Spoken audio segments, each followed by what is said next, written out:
All right, welcome back.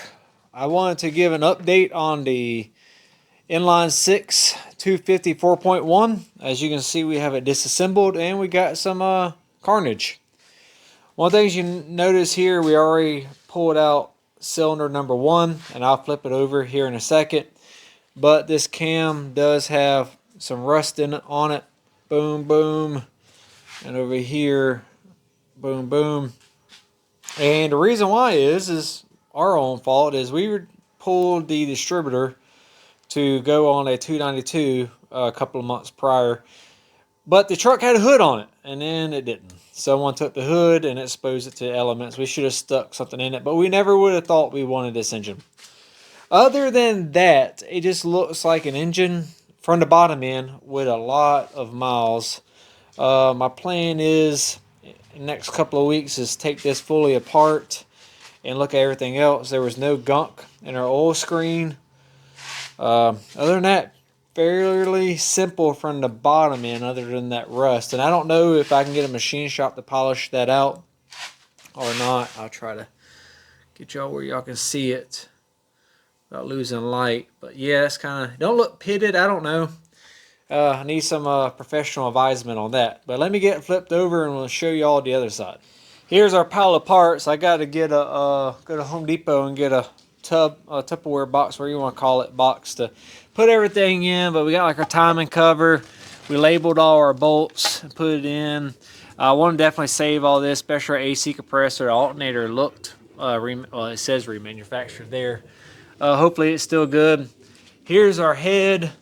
Don't plan on using it at all. This is the integrated model. And what that means is, you can see, is literally casted the exhaust and casted the intake. So you cannot take the intake off of this head. They're all one unit. Although the exhaust kind of has this little weird manifold that looks like it can separate from the bottom.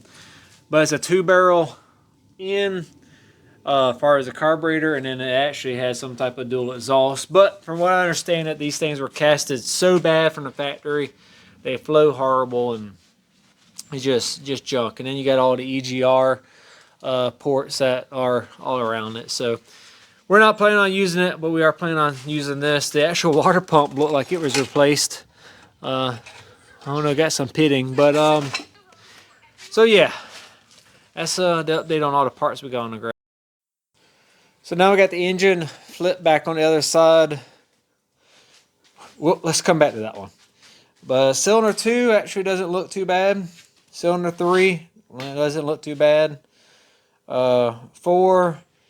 So talking point on 5 and 6. So notice how much carbon are on these 3 cylinders. And we get 5 where it's kind of half carbon, half not. And then 6 is pretty cleaned up. So something to note, didn't see anything wrong with it per se. So I don't know if this one might have had like a head gasket issue. I really can't tell by looking at this.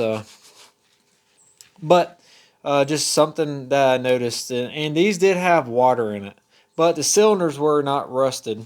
Although you can tell this one had water in it. So I'm a liar, right? But over here, this is where we have issues where we don't think this block's going to be usable.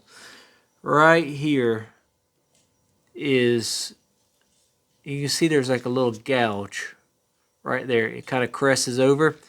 It is pretty deep. I don't think this block is what we want to use.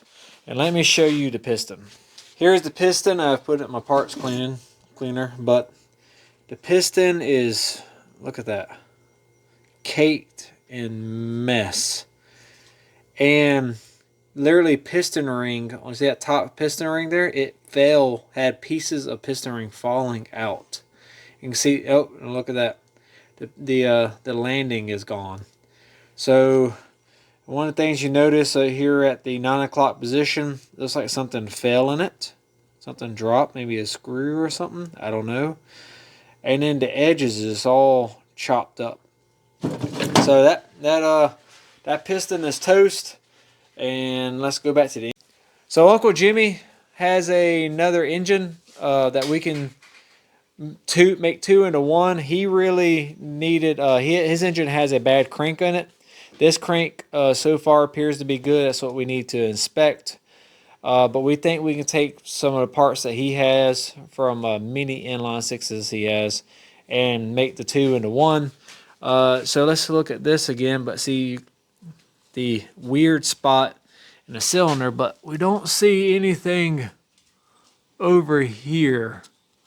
So I don't know if it could be bored, how much it would take to bore, but we think for the customer and friend that was best for him is to not put money in this block and just take two into one to give this customer slash friend a good product.